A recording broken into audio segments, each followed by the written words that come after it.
Olá, meus amigos! Então vamos dar continuidade à nossa matéria de Direito Civil 3 e continuando a falar aí sobre as obrigações de dar coisa certa. E nós vimos então nas aulas passadas aí que as obrigações, elas podem ser aí então positivas ou negativas, né? As prestações em si, até melhor dizendo, podem ser positivas ou negativas.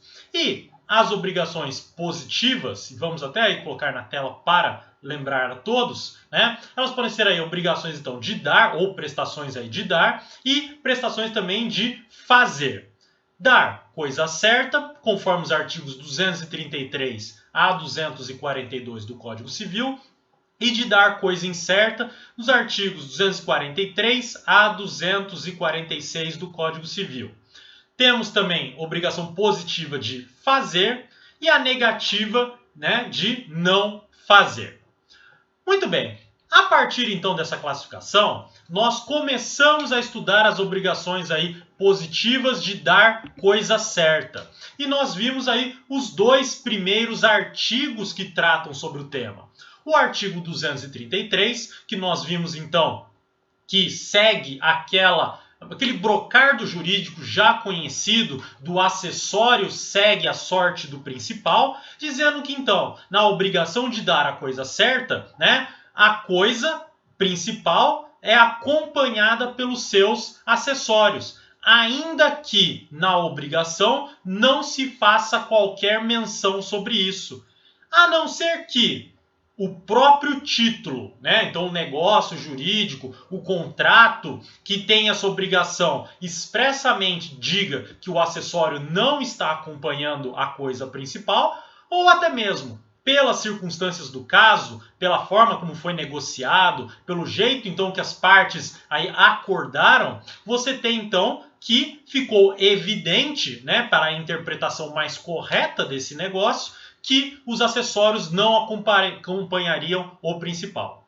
Isso aí conforme o artigo 233. O 234, por sua vez, nós vimos que fala sobre a obrigação de entregar alguma coisa e que ela pode se perder. E quando essa coisa se perde, ela pode se dar sem culpa do devedor ou então por culpa do devedor. E veja, temos aqui que também frisar algo que é essencial. Essa questão de discutir se está sem culpa ou com culpa e acarretar em consequências jurídicas diferentes, significa dessa coisa que se perde antes da tradição, ou seja, antes da entrega efetiva daquela coisa para o credor, né? Se não, se já está entregue, não tem o porquê falar de responsabilização da perda da coisa por culpa ou sem culpa do devedor. Não faz nem sentido lógico qualquer aí pensamento dessa forma, tá? E nós vimos então, para lembrá-los aí então da redação do 234, que diz que se, no caso do artigo antecedente, a coisa se perder sem culpa do devedor e antes da tradição, ou até mesmo no caso de estar pendente a condição suspensiva, fica resolvida a obrigação para ambas as partes. Então, sem culpa do devedor, resolve-se a obrigação, ou seja, as partes retornam para o seu estado anterior aí à criação do vínculo obrigacional.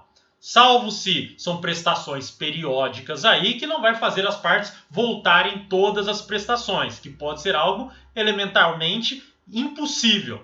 E, portanto, a partir do momento da declaração, a decretação de resolução da obrigação, as partes voltam para o estado inicial como se não tivessem um vínculo obrigacional.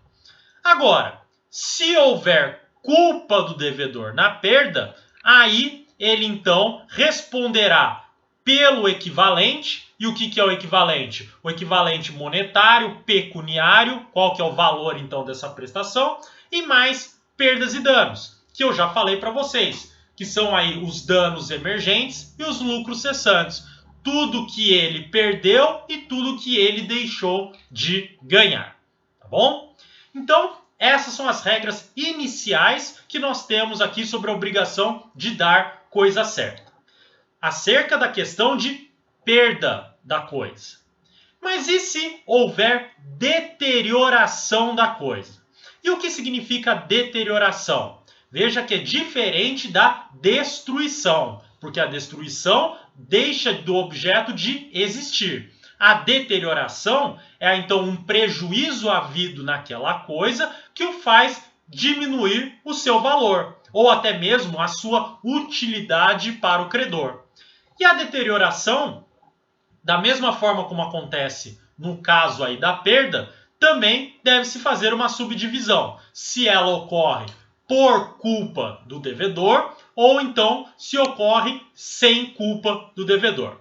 Então vamos lá primeiro ver o artigo 235, que fala do caso em que a deterioração ocorre sem culpa do devedor. Olha aí, 235. Deteriorada a coisa, não sendo o devedor culpado, poderá o credor resolver a obrigação. Veja, resolução, da mesma forma aqui que fala do 234. As partes voltam para o estado anterior. Ou então, aí já temos uma novidade do 235, o credor pode aceitar a coisa. Mas veja, vai ter aí um abatimento de seu preço, o valor que perdeu. Então, digamos lá que o credor estava aí então adquirindo um veículo. Então, o devedor tem a obrigação de dar uma coisa certa, que é o veículo. Só que ele, no momento da negociação, ele resolveu adquirir o veículo que estava ali seminovo, com a pintura perfeita, sem nenhum amassado. Eis que ocorre um acidente sem culpa do devedor, como por exemplo, um terceiro qualquer acaba derrubando um objeto pesado em cima do carro, que acaba por amassar parte da lataria e danificar parte da sua pintura. Veja, a coisa foi deteriorada. E agora o credor, vendo a coisa deteriorada, ele tem a opção. Ou ele resolve a obrigação, fala assim, não tenho mais interesse nesse veículo, devolve o dinheiro para mim, vamos ficar como se não tivéssemos nunca criado esse vínculo obrigacional. Ou então ele recebe a coisa, mas pede um desconto no valor. Ele fala, olha, eu tinha pagado aqui 50 mil reais sobre esse veículo, mas esse dano causado na lataria equivale a 5 mil reais. Então, veja, me devolve 5 mil, no fim eu estou pagando 45 mil reais por esse veículo. Pronto, eu tenho então esse abatimento aí do preço conforme o 235. Essa é a solução quando não há culpa do devedor. Agora, diferente o que acontece é no artigo 236, que vai falar do caso de culpa do devedor pela deterioração. Olha aí na sua tela. 236. Sendo culpado o devedor, poderá o credor exigir o equivalente ou aceitar a coisa no estado em que se acha, com direito a reclamar, em um ou em outro caso, indenização das perdas e danos. Então, olha aí então, se houve a deterioração com culpa do devedor, ele tem duas opções. Ele pode, primeiro, exigir o equivalente, então ele vai exigir então uma prestação aí pecuniária no valor daquilo que ele iria receber da coisa. Então, digamos aí, ia entregar um veículo, o veículo se deteriorou por culpa dele. Então ele vai receber o equivalente a essa deterioração. Então, digamos aí, se era 5 mil reais a deterioração, ele recebe 5 mil reais, o equivalente em dinheiro. Ou então, ele faz aí diferente. ou até mesmo, não precisa nem ser em razão só da parte deteriorada, mas ele recebe, por exemplo, o valor todo do veículo lá, que seria o equivalente que ele tinha pago, como se fosse uma restituição praticamente do valor que ele talvez teria adiantado. Ou então, ele pode ter a outra opção, dada pelo dispositivo legal, que é aceitar a coisa nesse estado mesmo que ela se acha, com os danos, com a deterioração. Mas veja, tanto no primeiro caso quanto no segundo, ou seja, exigindo o equivalente ou então recebendo a coisa deteriorada, ele vai ter direito à indenização por perdas e danos. Todos os prejuízos que sofreu e tudo aquilo que ele deixou de lucrar diante do caso concreto. Então, digamos aí que com essa deterioração, ele teve que levar o veículo para a oficina. Porque o veículo ficou na oficina nesse período de tempo, ele teve gasto para pagar o conserto, mais ainda, ele ficou sem a possibilidade de usar o carro, e esse carro ele iria utilizar para fins de trabalho, não usou para o trabalho, acabou não podendo aí ter um lucro próprio que ele teria com o uso do veículo. Então, digamos, ele ia trabalhar como Uber, e daí então, sem o veículo ele não pôde ter essa lucratividade.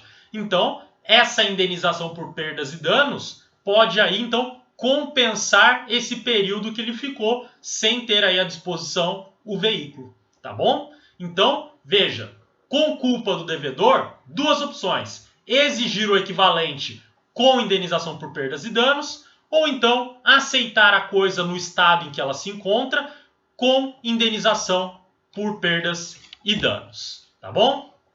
Para ficar simples e fácil, olha o caso então do artigo 234, 235 e 236 resumido na sua tela.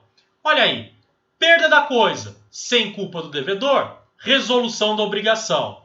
Se for com culpa do devedor, nós falamos aí então do pagamento do equivalente mais perdas e danos. Agora, no caso de deterioração da coisa, se for sem culpa do devedor, ocorre a resolução da obrigação ou aceita a coisa com abatimento do preço. Mas, se tiver culpa o devedor, ele recebe o equivalente ou então aceita a coisa, em ambos os casos podendo aí exigir a indenização por perdas e danos. Tá bom? Então, todas as opções aí desses 3 dispositivos aí simplificado para você na sua tela. Legal? Muito bem. Dito então dessa obrigação aí de entrega em si, né, de dar a coisa aí para o credor, nós podemos aí, então trabalhar agora com o artigo 237, que vai falar então aí da propriedade da coisa enquanto não há a obrigação, não há o cumprimento da obrigação. E inclusive daquilo que pode gerar esse objeto da obrigação, né, de quem seria a propriedade. Olha aí o artigo 237. 237 vai falar o seguinte, que até a tradição pertence ao devedor a coisa, com seus melhoramentos e acrescidos, pelos quais poderá exigir aumento no preço. Se o credor não anuir, poderá o devedor resolver a obrigação. Então vamos tratar primeiro dessa situação aqui do caput. O que ele está querendo dizer aqui para vocês? Ele diz o seguinte, que enquanto não houver a entrega do bem ao credor, a coisa pertence ao devedor. E veja, se houver aí alguns melhoramentos, alguns acréscimos nessa coisa, e veja aí, não estou nem falando de questão de ter aí esse aumento, essa melhora, o acréscimo aí, independentemente de... estou falando de questão de os acréscimos ocorrerem independentemente de esforço ou não ter esforço do próprio devedor. Veja, se houver esse melhoramento, né, ele pode exigir o aumento do preço. Agora, se o credor não aceitar esse aumento do preço da coisa aí melhorada, o devedor terá a faculdade de resolver a obrigação. Então, olha só, vamos ver de novo o dispositivo legal. Olha aí. Artigo 237. Até a tradição pertence ao devedor a coisa, com os seus melhoramentos e acrescidos, pelos quais poderá exigir aumento no preço. E se o credor não anuir, poderá o devedor resolver a obrigação. E você talvez esteja pensando aqui na sua cabeça: bom, eu posso pensar aqui numa situação em que o devedor, de forma maliciosa, coloca acréscimos e melhoramentos na coisa, não sendo nem um pouco necessários, para poder exigir um aumento no preço posterior. Então veja, estou aí para entregar um veículo para a pessoa, mas antes da entrega, o que eu faço? Coloco lá um rádio novo, coloco melhoramentos aí nas rodas, coloco aí uma pintura diferente, troco os bancos, enfim, faço uma mudança aí bastante aí grande, intensa no veículo, para que aumente o seu preço e eu poder aí cobrar o credor desse melhoramento.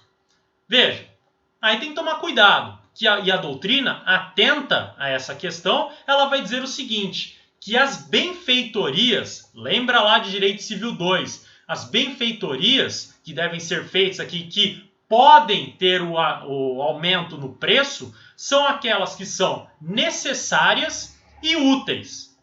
Mais ainda, além de necessárias e úteis, devem ser feitas de boa fé. Ou seja, aquelas mudanças que aumentam a utilidade da coisa e mais, aquelas benfeitorias que servem aí para a conservação da própria coisa.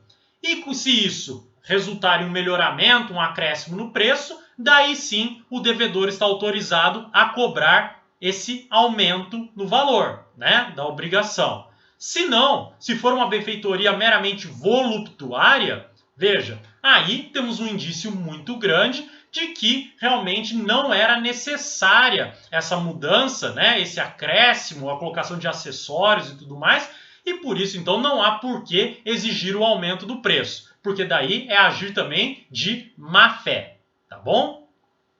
E veja, nos casos que são permitidos pelo artigo, se você então tiver um credor que não aceita o aumento no preço, o devedor então poderá resolver a obrigação, tá bom? Muito bem, vamos agora então para o parágrafo único do artigo 237, que vai dizer o seguinte, que os frutos percebidos são do devedor, cabendo ao credor os pendentes. Então vamos lembrar, Direito Civil 2, frutos aí podem ser aqueles frutos naturais, industriais e os frutos civis. Naturais vindos da natureza, industriais daquela produção do homem e os civis que são aí derivados aí de negócios, de obrigações e tudo mais.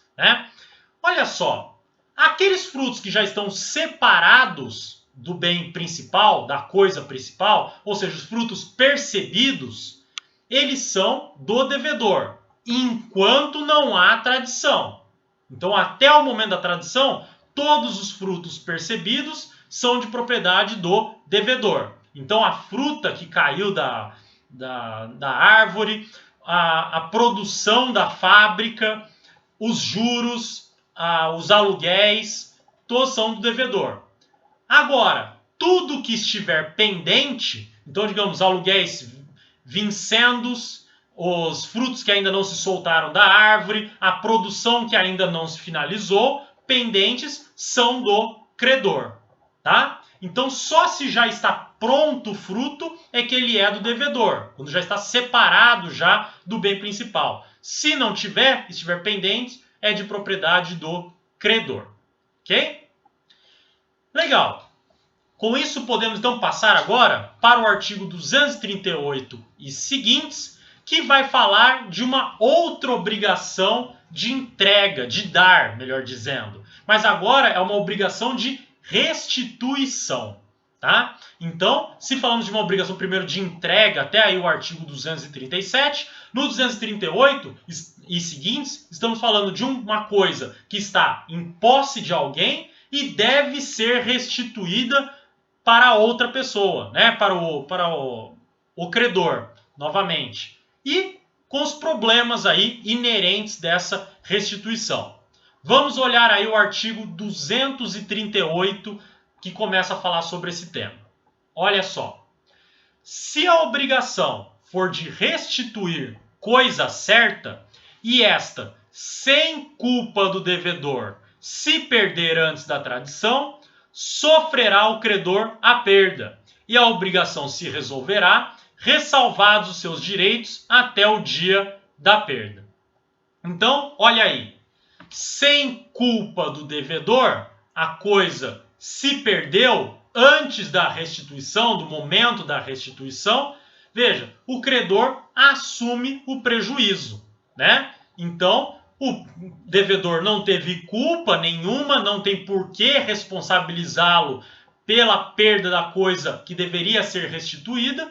Por isso, então, a obrigação é resolvida. Há, então, a resolução.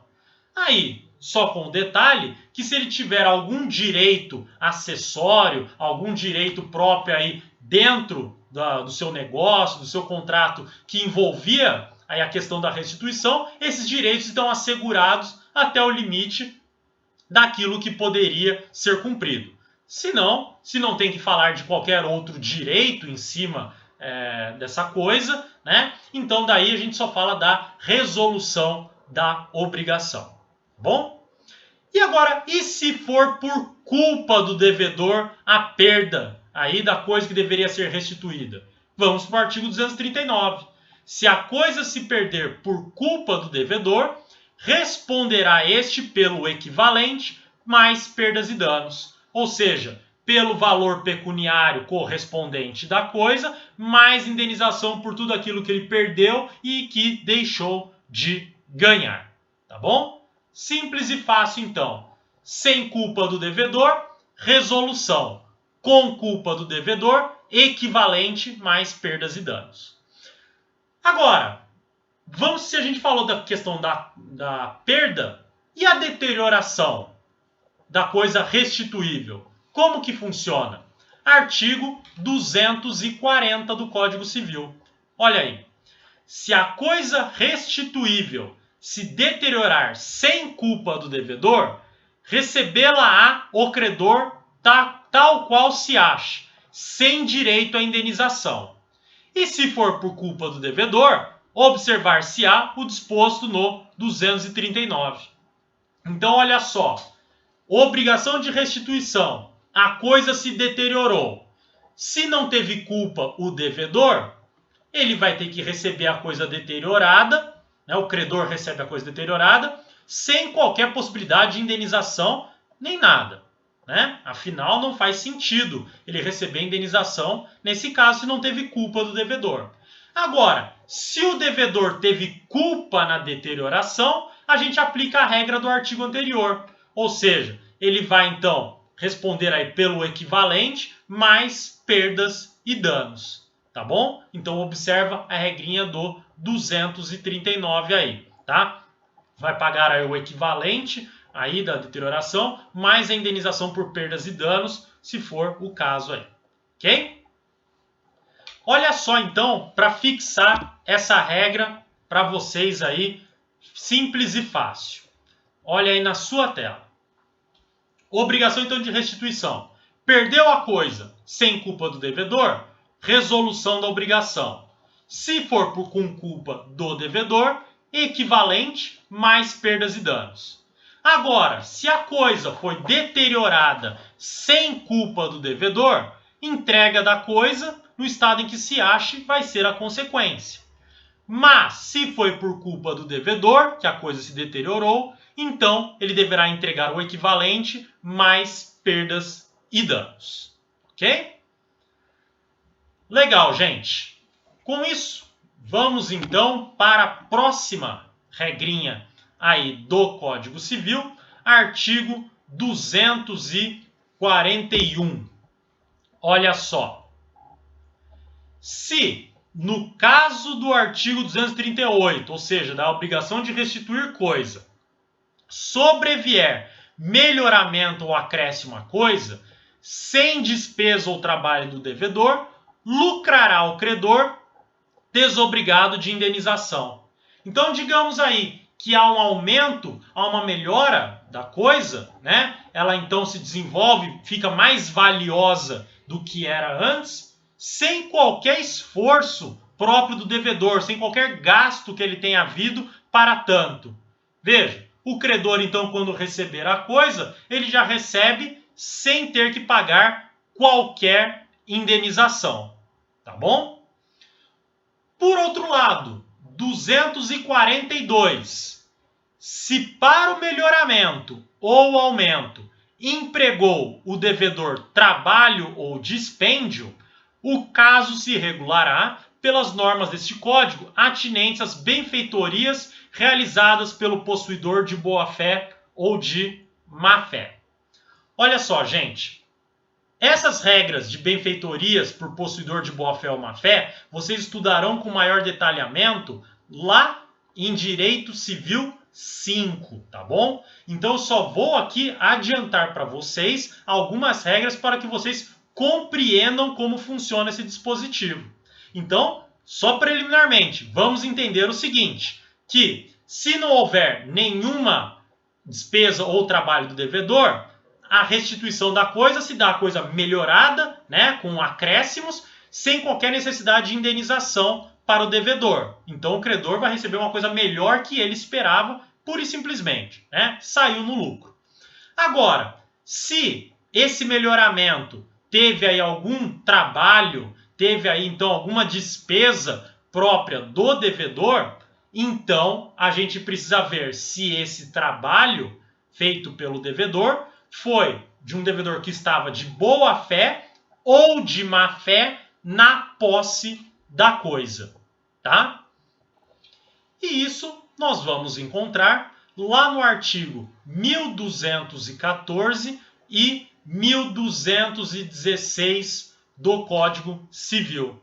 Olha aí para vocês verem que eu vou falar de forma bastante superficial, porque não é objeto da nossa matéria ainda.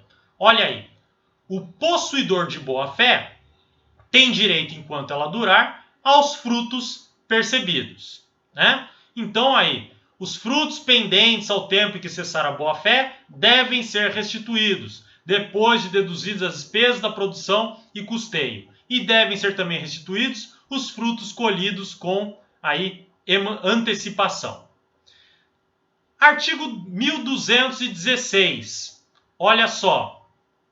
O possuidor de má-fé responde por todos os frutos colhidos e percebidos, bem como pelos que, por culpa sua, deixou de perceber, desde o momento em que se constituiu de má-fé, e tem direito às despesas de produção e custeio. Então, olha só para a questão dos frutos, que inclusive vai se relacionar até com o parágrafo único do dispositivo lá de direito obrigacional que a gente está estudando. Se o possuidor for de boa fé, então ele está com um bem em sua posse, mas não tem ciência, não tem noção, né? A intenção é de que deveria ser de posse de outra pessoa. Enquanto ele tiver como possuidor de boa fé, todos os frutos percebidos são dele.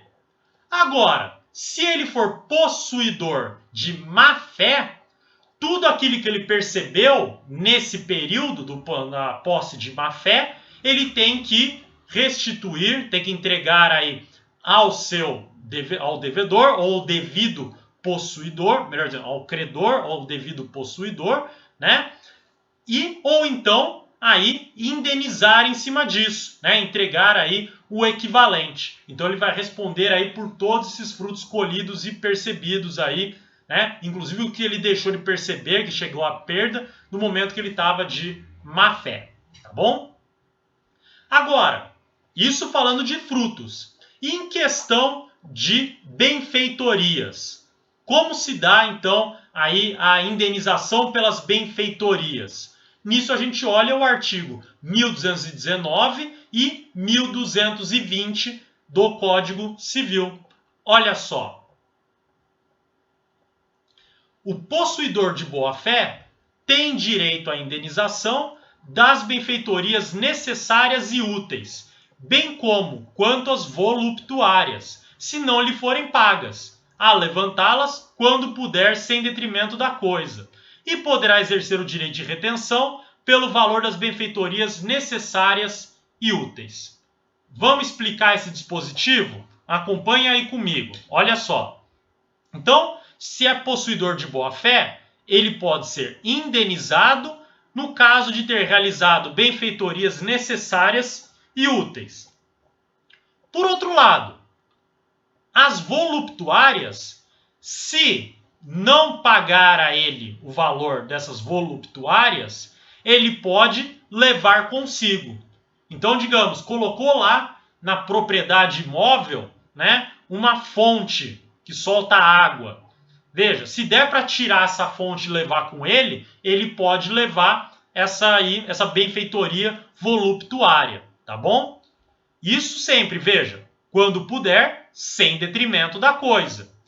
E mais, ele pode exercer direito de retenção pelo valor das benfeitorias necessárias e úteis. O que é direito de retenção? Retém para ele. Ele fica com a coisa até que ele seja ressarcido dos valores das benfeitorias necessárias e úteis. Tá bom? Agora, vamos ver o de má-fé. Porque esse é o de boa-fé, que ele tem então direito aí, de certa maneira, no fim, à indenização pelas benfeitorias necessárias, úteis e voluptuárias. E o de má-fé? 1220. Ao possuidor de má-fé, serão ressarcidas somente as benfeitorias necessárias.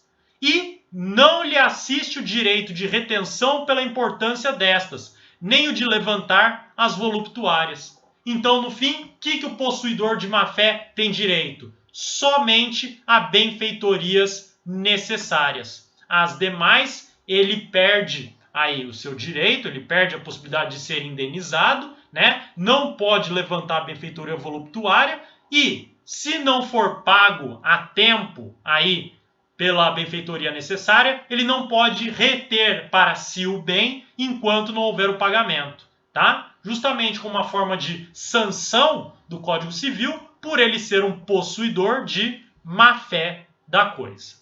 Ok? Muito bem. Então, gente, vamos lá voltar para o dispositivo do direito obrigacional para, então, comparar aí e verificar, então, essas regrinhas. Olha lá o 242 novamente. Se para o melhoramento ou aumento empregou o devedor trabalho ou dispêndio, o caso se regulará pelas normas deste Código atinentes às benfeitorias realizadas pelo possuidor de boa-fé ou de má-fé. Então, se ele for possuidor de boa-fé, ele pode aí, então, receber indenização por todas as benfeitorias e levantar a voluptuária e exercer direito de retenção. Se for de má-fé, ele só pode ser indenizado pelas benfeitorias necessárias, sem poder realizar direito de retenção. Tá bom? E veja, parágrafo único, que eu adiantei também para vocês. Quanto aos frutos percebidos, observar-se-á do mesmo modo o disposto neste Código, acerca do possuidor de boa-fé ou de má-fé, que foi o que eu falei dos artigos 1214 e 1216 do Código Civil. Ok?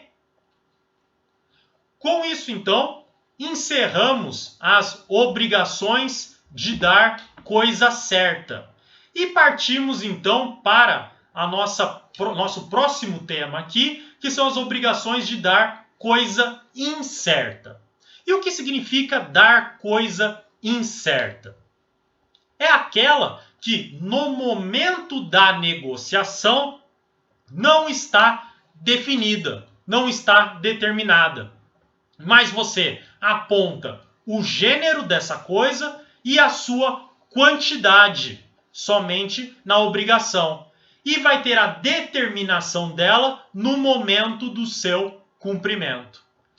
Olha só, para entender esse exemplo, essa situação, essa hipótese, o artigo 243. Olha aí o que ele fala, que a coisa incerta será indicada, ao menos, pelo gênero e pela quantidade. Então, vamos dar um exemplo em cima disso? Vamos imaginar que eu combino com você de te entregar 5 cavalos. Mas veja, quais cavalos? Não sei. Eu não falei ainda de todos os cavalos que eu tenho, quais 5 que eu vou selecionar, né? Então, é uma obrigação de dar coisa incerta e que somente no momento do cumprimento da obrigação serão selecionados 5 cavalos e a obrigação deixará de ser incerta e agora será certa, tá? Então, veja, eu indiquei o gênero e a quantidade. Falei que são cavalos e que são 5, simplesmente. Mas não disse quais são exatamente. Assim como eu posso falar, olha, fizemos um negócio aí para que eu fique obrigado a te entregar 20 sacas de arroz. Veja, quais sacas de arroz exatamente? Não sei, tenho várias lá à minha disposição, mas vou entregar 20 sacas dele, né? Então, depois, no momento do cumprimento, eu vou fazer a seleção. Ou até mesmo, eu tenho lá 10 esculturas de um artista famoso e combino com você de entregar 2 das 10. Veja, obrigação de dar coisa incerta. Só no momento de entrega dessas 2 esculturas é que vai se tornar uma obrigação de dar coisa certa. Tá bom? Aí você pode estar se perguntando, mas professor, como que se decide quais são as coisas que vão ser entregues aí dentro desta incerteza? Aí a gente olha o artigo 244. Olha aí. Nas coisas determinadas pelo gênero e pela quantidade, a escolha pertence ao devedor, se o contrário não resultar do título da obrigação, mas não poderá dar a coisa pior, nem será obrigado a prestar a melhor. Então é uma regra aqui bastante razoável, né? Primeiro, quem que vai fazer a escolha via de regra? O próprio código já está definindo a regra base, fundamental. Quem escolhe é o devedor. Mas, se as partes quiserem dispor de maneira diferente no seu negócio, no seu contrato, né, na obrigação que elas formatarem, pode. Então pode falar, olha, o credor que vai escolher. Não tem problema nenhum. Agora, como que deve se dar essa escolha? Veja, o devedor aqui, ele não vai escolher a coisa pior de todas, mas também ele não é obrigado a entregar a melhor. Ele entrega o meio termo. Se ele quiser entregar a melhor de todas, pode, obviamente pode. Mas veja, dentre as coisas, ele não pode aí também tentar dar uma de esperto, né? Agir de má fé aqui para escolher sempre a coisa pior para ser entregue ao credor, tá bom? Então, é uma regra aqui de razoabilidade dentro do artigo 244. Não escolhe nem o pior de todos, nem precisa ser o melhor de todos. O meio termo, simplesmente, tá bom? Para dar uma orientação para as partes aí no momento da execução da obrigação, no cumprimento da obrigação, tá bom? Muito bem. Artigo 245. Olha só. Cientificado da escolha ao credor, vigorará o disposto na sessão antecedente. Então, olha aí.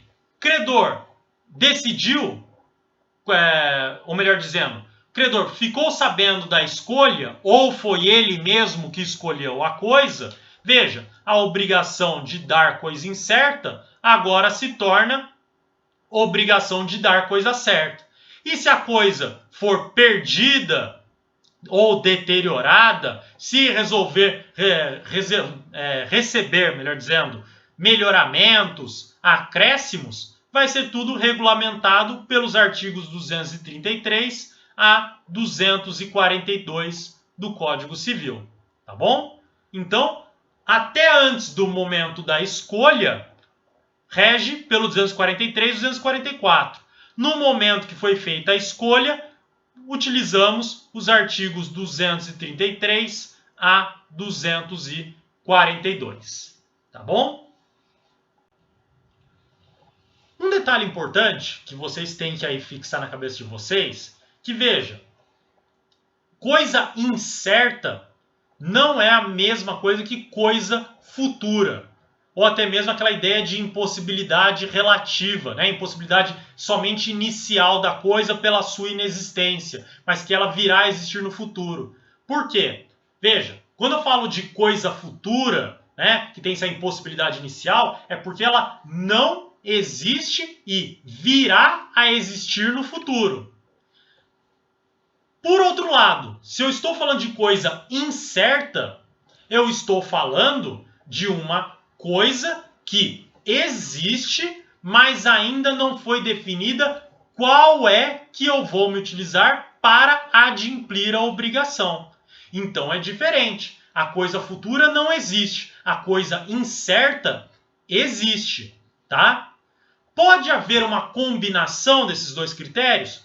Claro que pode. Né? Pode ser que seja uma coisa futura e incerta ainda, de certa maneira. Mas veja que, ainda assim, você está falando de, por exemplo, sacas de arroz, que serão aí ainda plantados, aí, uma planta normal para dar aí o arroz e tudo mais, né? E daí, depois você vai separar as sacas. Tudo bem, mas veja, você definiu pelo gênero. E gênero não deixa de existir ou existe. Ele existe. Arroz como gênero existe. Só que agora ele pode ter já as sacas à disposição e que deverão ser escolhidas, né, a coisa incerta, e então pode ser que ela seja uma coisa futura. Né? O gênero existe, mas o bem em si a ser selecionado, ou as coisas a serem selecionadas, elas ainda não existem. Tá bom? Então, cuidado que são classificações diferentes que não se confundem.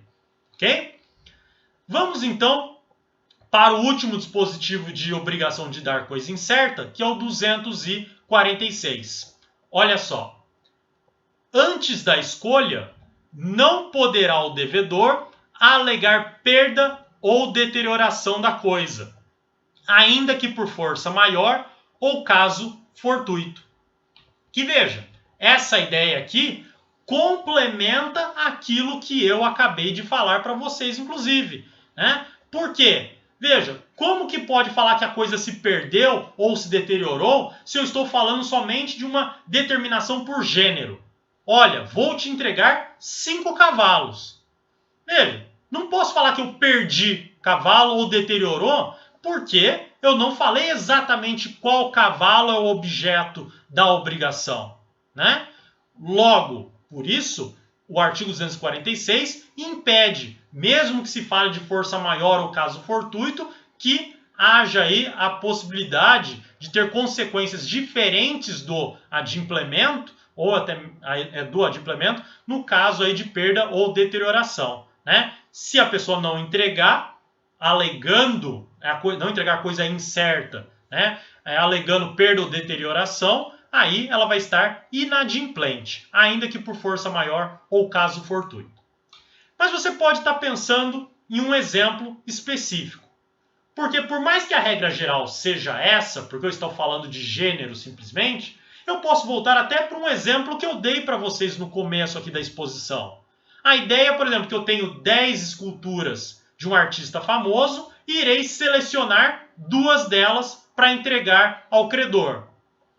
Veja, vamos dizer que acontece um acidente, né? Acontece aí um evento qualquer sem culpa nenhuma do devedor, uma força maior, um caso fortuito, seja lá o que for, e destrói todas as 10 obras daquele artista famoso. Veja, não poderei alegar a perda ou deterioração da coisa, né?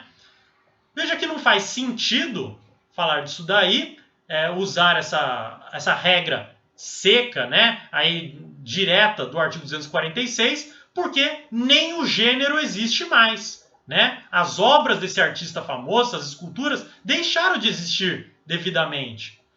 Por isso, então, que o artigo 246 ele deve ser aí, de certa maneira, relativizado, entendido aí conforme o gênero que se está trabalhando. Se há um gênero de coisas aí fungíveis de maneira geral, arroz, cavalos, carros de maneira ampla, veja, eu não posso alegar perda ou deterioração, porque eu me comprometi a entregar uma quantidade dentro daquele gênero. Por outro lado, se o gênero em si deixou de existir, no caso da escultura, que eu dei exemplo para vocês, aí a consequência é a resolução da obrigação. Se for sem culpa do devedor, obviamente. Agora, se for com culpa, ele vai ter que então entregar o equivalente mais perdas e danos, fazendo uma leitura aí combinada, né, uma leitura aí sistemática própria das regras previstas aí no Código Civil para as obrigações de dar coisa certa. Ok? Última coisa, para vocês só terem de informação a mais, esse artigo 246, inclusive, teve um projeto de lei que tentava alterar essa redação para abarcar esses casos que eu tratei com vocês. Veja só, dizia o projeto o seguinte, que antes de cientificado da escolha do credor, não poderá o devedor alegar perda ou deterioração da coisa, ainda que por força maior ou caso fortuito. Até aqui, redação original do Código. Mas adicionando o seguinte, que salvo se tratar de dívida genérica, limitada e se extinguir toda a espécie dentro da qual a prestação está compreendida. Que fala então dessa circunstância aí, né? Infelizmente aí o projeto não foi para frente, não foi adiante e acabamos tendo que manter toda essa leitura sistemática para acabar relativizando essa regra, tá bom? Mas seria um acréscimo bastante interessante para o artigo 246, certo? Muito bem, pessoal. Então, isso é o que eu tinha para trabalhar com vocês na aula de hoje. E então, na próxima aula, continuaremos vendo as obrigações, iniciando então pelas obrigações de fazer, ok? Muito obrigado e até a próxima.